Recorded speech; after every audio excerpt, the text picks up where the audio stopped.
गया इस वक्त? अरे पूजा तुम? पायल कैसी हो तुम? मैं तो ठीक हूँ पूजा, आओ बैठकर बातें करते हैं। बस पायल कल ही पता चला कि तुम अपने मायके से आ गई हो, तो सोचा तुमसे मिलकर तुम्हारा हाल चाल पूछ लूं और तुम्हारी मम्मी की भी तबीयत पूछ लूं कि कैसी है अब। ये तो तुमने पूजा सही किया, मुझे भी तो कोई चाहिए जिससे मैं अपने मन की बात कर सकूं। तुम मेरी पड़ोसन होकर भी मेरी बहन की तरह मेरा ध्यान रखती हो। और पायल तुम्हारी भाभी तो ठीक है ना, खूब सेवा पानी कर रही होगी तुम्हारी मम्मी की। बस पूजा पूछ ही मत, भाभी का तो तुझे क्या ही बताऊं मैं। ये तो बस फिल्मों में अच्छा लगता है कि बहू आ जाए और घर की तकलीफें खत्म हो जाए। पर पायल ये तो मुझे बता रहे थे कि बहुत अच्छी लड़की है तुम्हारी भाभी, इनके दोस्त की बहन ही तो है तुम्हारी भाभी। अब अच्छी बुरी का तो हमें पता नहीं है, लेकिन जिस दिन से घर में आई है हमें तो तकलीफ ही दे रही है। क्या बताऊं, जब से बहू आई है तब से तो तकलीफ बढ़ गई है मेरी माँ की, कम नहीं हुई है। क्यों पायल, ऐसे क्या बात हो गई है? बस क्या ही बताऊं, सोच रहे थे घर में बहू आएगी तो थोड़ा आराम मिल जाएगा मम्मी को, लेकिन हो तो गया उल्टा ही हमारे साथ। हाँ पायल, आजकल का तो माहौल ही खराब है। आजकल की लड़कियों को तो बस अपने पति और बच्चे से मतलब होता है।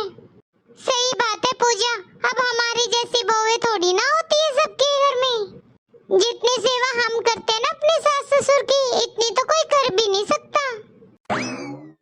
मम्मी, हाँ नव्या क्या हुआ? मम्मी, वो दादी खाना खाने के लिए बोल रही है। अच्छा ठीक है, जब बोल दे तेरी दादी को, थोड़ी देर में देती हूँ। कह देना बाजू वाली आंटी आई है, मम्मी उनसे बात कर रही है थोड़ी देर। देख ले पूजा, अभी 12 भी नहीं बजे हैं और भूख भी लगाई है इसकी दादी को। बस जब देखो बढ़िया तो कुछ ना कुछ खाने के लिए ही मांगती रहती है।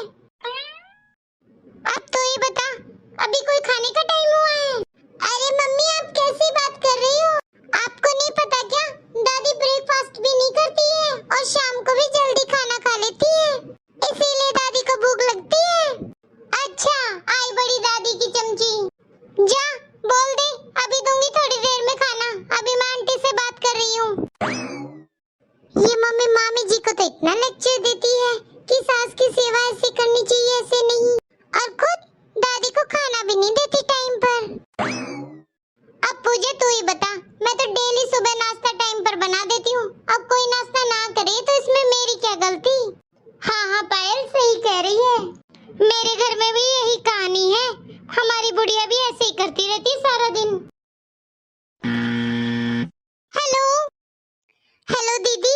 हाँ भाभी, दीदी बस यही बताने के लिए फोन किया था कि मम्मी आज सीढ़ियाँ उतर रही थी तब मम्मी के पैर में मोच आ गई है।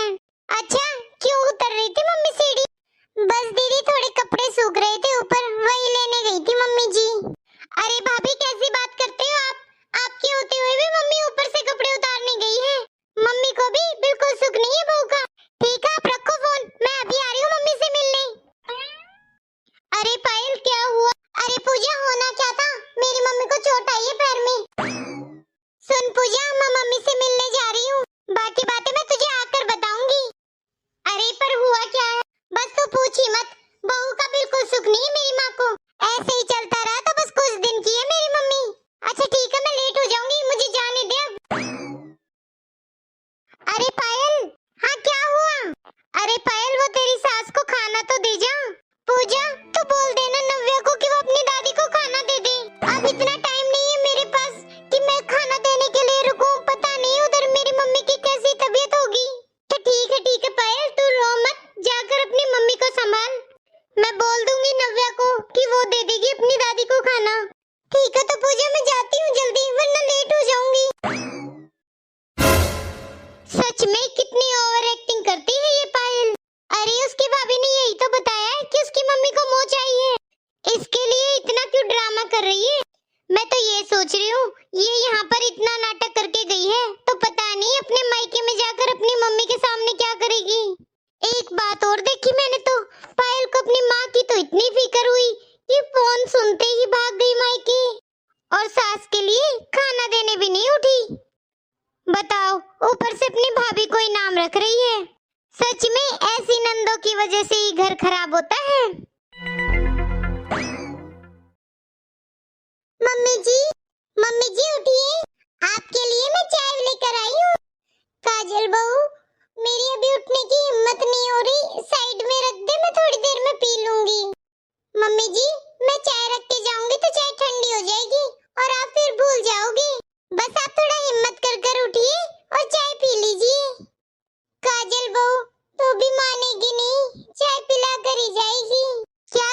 मम्मी जी, आपने सुबह से कुछ नहीं खाया।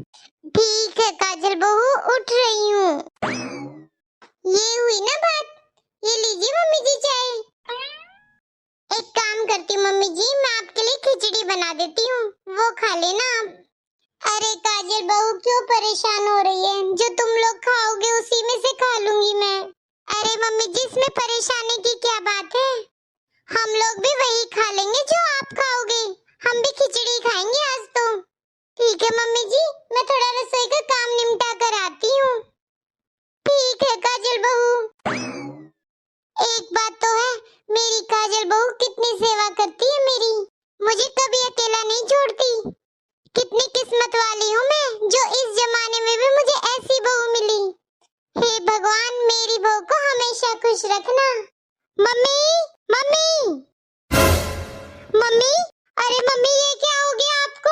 कितनी चोट आई है आपको? और भाभी तो कह रही थी पैर में मोच भी आ गई है। अरे पायल, तू अचानक कैसे आ गई बेटा? क्या बताऊं मम्मी, भाभी ने जैसे ही फोन पर बताया कि आपको इतनी चोट आई है, मैं तो दौड़ी दौड़ी आ गई आपसे मिलने। सच कहूं तो मेरी तो जान ही निकल गई थी। सोच रही थी कितनी जल्दी मिलूं आपसे। हाँ पायल, बस सीढ़ियों से उतर ही रही थी, तभी गिर गई थी, पैर फिसल गया मेरा। हाँ मम्मी, अगर ये कपड़े उतारने का काम भाभी कर लेती तो कहाँ पैर फिसलता आपका? मैंने तो आपसे पहले ही कहा था, ये भाभी हमारे घर के लिए शुभ नहीं है। अब आप ही देख लो, आपको कुछ ना कुछ लगा ही रहता है, और अभी तो साल भर शादी को भी नहीं हुआ है, और कितनी तकलीफें हो रही हैं घर में। एक बात कहूँ मम्मी, तुम्हारे लिए तो बिल्कुल कदम शुभ नहीं है भाभी के। अब आप ही बताओ, आपको कुछ हो जाता तो मेरा क्या होता मम्मी? अब भाभी का तो कुछ बिगड़ता नहीं। बस पायल, तू चुप हो जा, ऐसा कुछ नहीं है। भला मेरी चोट लगने में भाभी का क्या दोष है? अरे तेरी भाभी ने थोड़ी ना कहा था मुझसे कपड़े उतारने के लिए। वो तो बस मैं घर में बैठी बैठी क्या कर रही थी, मैंने सोचा छत पर टहल भी आऊंगी और कपड़े भी उतार लाऊंगी। तेरी भाभी की तो कोई गलती नहीं है इसमें, मेरा पैर फिसला था, मैं गिर गई।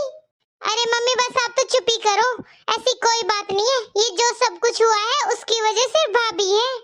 अगर भाभी टाइम पर कोई काम कर ले तो तुम ही बताओ, क्या जरूरत है फिर तुम्हें काम करने की? मैं तो आपको पहले ही समझा कर गई थी कि घर के काम मत किया करो, आप बिल्कुल नौकरानी जैसे लगती है भाभी के आगे काम करती हुई। अरे पायल शांत हो जा, ऐसी कोई बात नहीं है।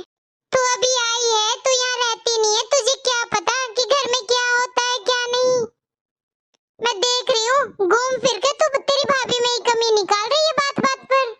जब से आई है तेरी भाभी की बुराई की जा रही है तू। तुझे क्या पता काजल बहू मेरा कितना ध्यान रखती है। बस मम्मी रहने दो, मुझसे कुछ नहीं छुपा है, वो तो मुझे पता है कितनी सेवा हो रही है तुम्हारी। अरे पायल कैसी बात कर रही है? तेरी शादी से पहले भी तो मैं काम करती थी ना। पहले तो सारा काम मुझे ही करना पड़ता था छत का, और जो चोट लगनी होती है वो तो लगनी होती है। आज पैर फिसलना था तो फिसल गया, और इस वजह से ही चोट लग गई। अरे मम्मी, तुम चाहे कितनी भी बात बना लो, अगर भाभी ने टाइम पर अपने काम खत्म किए होते तो आपको क्या जरूरत थी भला छत पर जाने की? अरे पायल दीदी, आप कब आई? कब आई का क्या मतलब है भाभी? अरे दीदी, मेरा वो मतलब नहीं था, बस मैं ये कह रही थी मुझे पता नहीं चला आप कब आ गई, और आपने बताया भी नहीं कि आप आएंगी। क्यों भाभी, अब मुझे पूछ कर आना पड़ेगा क्या अपने घर में भी? लगता है आगे चलकर तो मुझे अपने मम्मी पापा से मिलने के लिए भी आपकी परमिशन चाहिए होगी। अगर आपने बोला कि मैं मिल सकती हूँ तो मिलूंगी, नहीं मिल सकती तो नहीं मिलूंगी। क्यों? अरे नहीं दीदी, ऐसी कोई बात नहीं है, मैंने तो ऐसा कुछ नहीं सोचा था। आपको कोई गलतफहमी हुई होगी। ये तो सही कह रही हो भाभी, गलतफहमी तो हुई थी मुझे। अच्छा दीदी, ये बताओ घर पर सब ठीक है? और आप आ ही रही थी तो नव्या को भी ले आते, हम भी मिल लेते नव्या से। हाँ हाँ, मेरे घर में सब कुशल मंगल होता है भाभी, बहुत अच्छे से संभालती और बहुत अच्छे से देख रेख करती हूँ मेरे ससुराल वालों की मैं।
मिल गई दिल को। ठीक है पायल बेटा, तू जल्दी चली जा वरना लेट हो जाएगी। घर पर नव्या और समदन जी भी इंतजार करते होंगे, है ना? ठीक है दीदी, बाय, अपना ध्यान रखना। क्या बात है भाभी, बड़ी जल्दी लगी हुई है मुझे बाय बोलने की। ठीक है मम्मी, आप अपना ध्यान रखना, मैं जल्दी जल्दी आ जाऊंगी आपसे मिलने। ठीक है पायल बेटा, फिर आ जाना। अब तू चली जा वरना देर हो जाएगी तुझे। मम्मी जी आप भी खाना खा लीजिए, बहुत देर हो गई है वैसे भी। ठीक है काजल बहू। काजल बहू एक बात कहूँ तो पायल की बातों का बिल्कुल बुरा मत मानना। वो बचपन से ही ऐसी है, जो उसके दिल में आता है वो बोल देती है तुरंत। काजल बहू, उसकी तरफ से मैं माफी मांगती हूँ तुझसे। अरे नहीं नहीं मम्मी जी, आप बिल्कुल चिंता मत कीजिए, मैंने दीदी की बात का कोई बुरा नहीं माना है। इसमें दीदी की कोई गलती नहीं है, बस वो एक बेटी बनकर सोच रही थी।